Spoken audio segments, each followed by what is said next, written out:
Now we will be going to start with another topic, that is diabetes insipidus. Diabetes insipidus is caused by decreased antidiuretic hormone or the lack of response to antidiuretic hormone.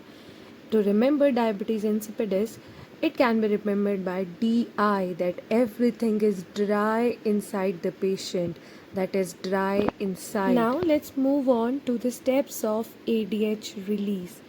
ADH is released by the brain and stored by the posterior pituitary, which is then again released into the bloodstream, acts on the collecting ducts by resorbed by the kidneys via V2 receptors, and it's a normal mechanism of steps of ADH release. Diabetes insipidus now being classified into four types.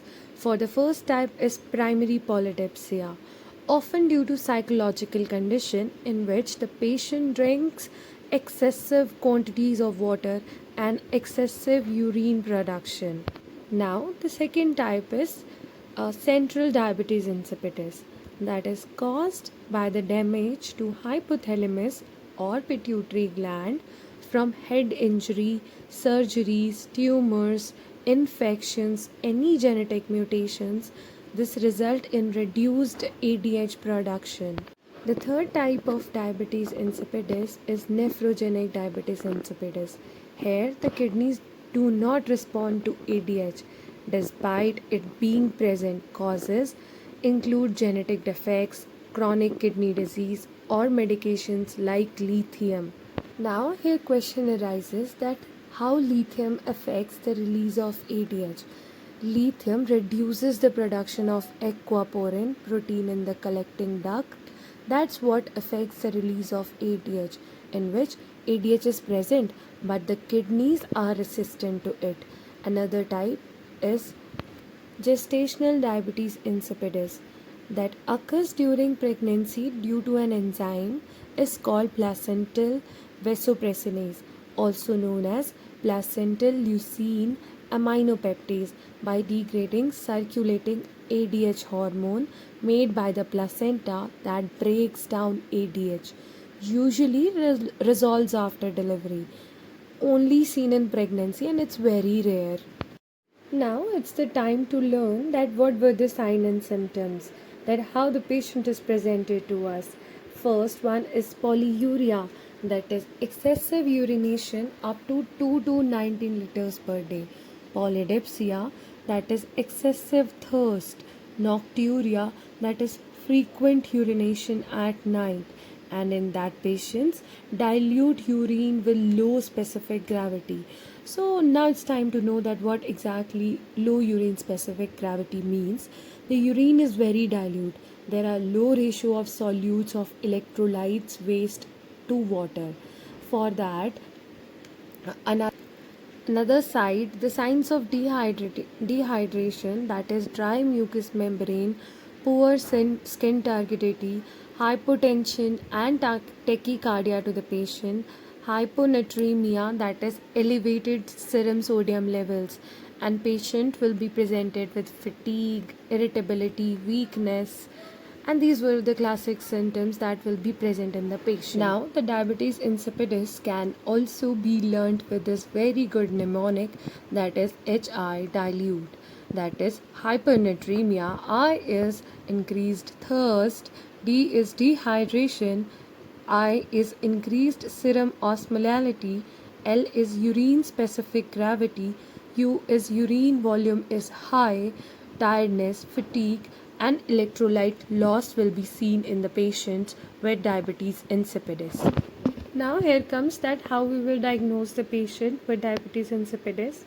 We will take the patient history and assess for all the symptoms of the patient.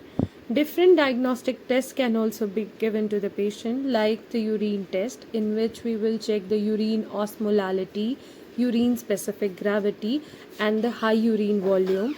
Blood tests can also be given to the patient regarding hypernatremia, indicates fluid loss and concentration of the serums. Another, that water deprivation test, that is also called Miller-Morse test, and MRI can also be done. For the water deprivation test, it's very important. In this, we will record the weight, vital signs, urine volume, urine osmolality, and serum osmolality. Here, before the test, we will withhold all the fluids of the patient up to 6 to 8 hours, and we will measure the urine volume, osmolality every hour, and check serum sodium osmolality every 2 hours. And again we will monitor the weight and vital hours of the patient, and after that we will administer desmopressin dose to the patient by the intranasal or subcutaneous route, and desmopressin monitoring will be given to the patient. In this, we continue to monitor urine osmolality and volume every 2 to 4 hours. In this, the condition of the patient for the normal central diabetes insipidus, nephrogenic diabetes insipidus, and primary polydipsia will be assessed for the response to water deprivation and response to desmopressin. For central diabetes insipidus and nephrogenic, the urine remains dilute, and for response to desmopressin, osmolality increases for central diabetes mellitus, and there will not be seen any significant change for the nephrogenic diabetes insipidus. This Miller-Moss test will be assessed with the given table, that how the urine osmolality will be presented, that what is the dilution of the urine and all. It will be assessed from the given table. Let's see that what is the treatment for the patient with the diabetes insipidus in different types. That for central and gestational diabetes insipidus, vasopressin and desmopressin will be given to the patient by the routes of intranasal spray, oral tablets, or subcutaneous intravenous injection. For nephrogenic diabetes, thiazide diuretics will be given to the patient that increases urine excretion of the sodium. For dipsogenic diabetes insipidus, that is behavioral therapy can be given to the patient, that patient will control on their behavior. We have discussed about the medical management. Let's focus on the nursing management part, that what will be the role of the nurses in the management of the patient with the diabetes insipidus. We have to monitor the intake and output of the patient, that how much of the water the patient is taking and what amount of the output they are creating. And another one, it's the daily monitoring of the weight, not weekly, daily monitoring of the weight. And the third one is administration of the hypotonic fluids to the patient. These were the specific nursing care that can be given to the patient to reduce the risk factor.